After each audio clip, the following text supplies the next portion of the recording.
Now terminology, we are studying the terminology. So thermodynamic system.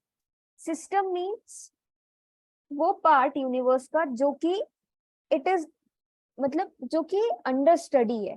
Means अगर आप lab में कोई एक्सपेरिमेंट कर रहे हो तो that is your thermodynamic system. Okay, क्योंकि आप उसके बारे में स्टडी कर रहे हो. So that is thermodynamic state या thermodynamic system. For example a system could be as small as a beaker. अगर आप बीकर में पानी रखा हुआ है उसके लिए स्टडी कर रहे हो तो वो system is what your beaker. And it can be as large as complex like ocean. Okay, now systems can be of two types, either the homogeneous or the heterogeneous. Okay, so homogeneous you all know the composition or the properties are uniform throughout. अगर आप salt या sugar को mix कर रहे हो तो it is a homogeneous system. On the other hand, heterogeneous means they are separated by physical boundaries or there is non-uniform distribution. Okay, so for example ice and water is example of what heterogeneous system, because there is separation of what ice and water. तो एक physical boundary है जो दोनों को separate कर रही है. जैसे ये homogeneous system है, ये heterogeneous है, non uniform composition है.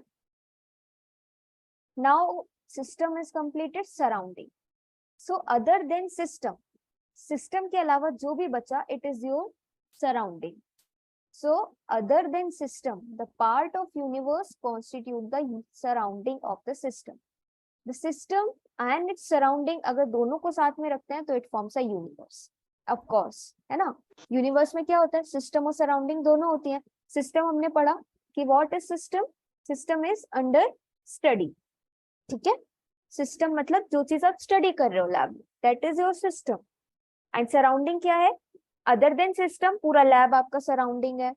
अगर आप ग्राउंड में कर रहे हो तो ग्राउंड आपका क्या है, सराउंडिंग है. लेबोरेटरी बेंच आपकी सराउंडिंग है.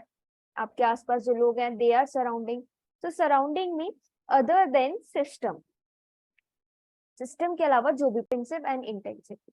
सो एन इंटेंसिव वेरिएबल क्या होता है, it does not depend upon the amount या mass of the system.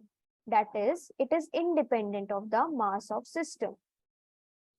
For example temperature is a intensive variable, क्योंकि हम ये नहीं कहते कि इसका मास इतना है तो इसका टेम्परेचर इतना है, या इसका वेट इतना है तो इसका टेम्परेचर इतना है. Okay, while the extensive variable, जो extensive variable है, it depends upon the amount or the mass of the system. So volume, जैसे you talk about volume तो आप बोलते हो गैस का वॉल्यूम कितना है. कितना है मतलब amount. yes, you talk about in terms of amount or not, है ना. Yes, ma'am. yes, so that is a extensive variable. okay, कि एग्जाम्पल्स दिए हुए हैं, जैसे ग्लूकोज का आप अमाउंट में बात करोगे, है ना. तो वॉल्यूम क्या है, वॉल्यूम एक एक्सटेंसिव वेरिएबल है.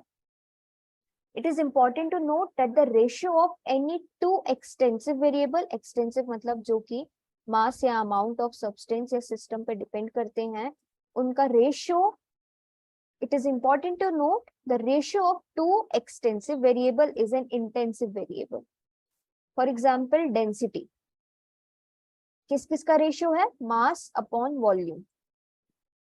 A ratio of two extensive variable is a intensive variable. मतलब ये दोनों अमाउंट पे डिपेंड करते हैं, mass and the volume. But जो डेंसिटी आई आपकी, क्योंकि density equals to mass upon volume, this comes to be intensive. मतलब डेंसिटी डिपेंड नहीं करती किस पे,